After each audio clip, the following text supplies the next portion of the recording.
Hi, everyone. I hope you all enjoyed your weekend. So this week we will be finishing Module 1 with your first preflection, and then we'll also start Module 2. So on Tuesday, we'll be finishing Module 1 with your first preflection journal. And by this point, you might be wondering what is meant by preflection.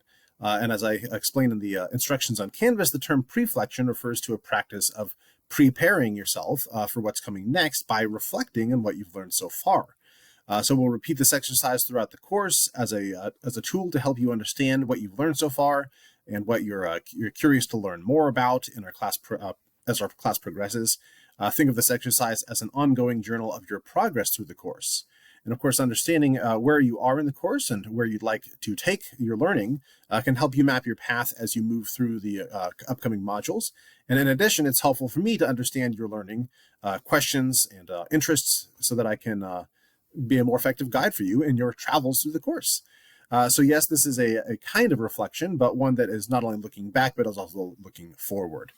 So I have some questions posted in the instructions on Canvas to help you get started. And while I do have a minimum word count for this of 350 words, you are welcome to go as long as you like in these preflections. So sometimes I do hear from someone that they don't really care for writing reflections, and I certainly understand that. So that kind of writing might not be your favorite type of writing. And you don't have to share anything in your preflections that you feel uncomfortable with, but taking some time to reflect and look forward is an important part of how you learn. It can help clarify your thinking, bring up new ideas and questions, and perhaps help you understand things that you didn't quite understand before. So I've even seen some research that clearly showed that such reflection actually helps improve learning. But having learned that from my own experience as well, I was not surprised when I saw that. So I do hope that you will find these preflections to be helpful, and I know that it is helpful for me as your instructor to read them.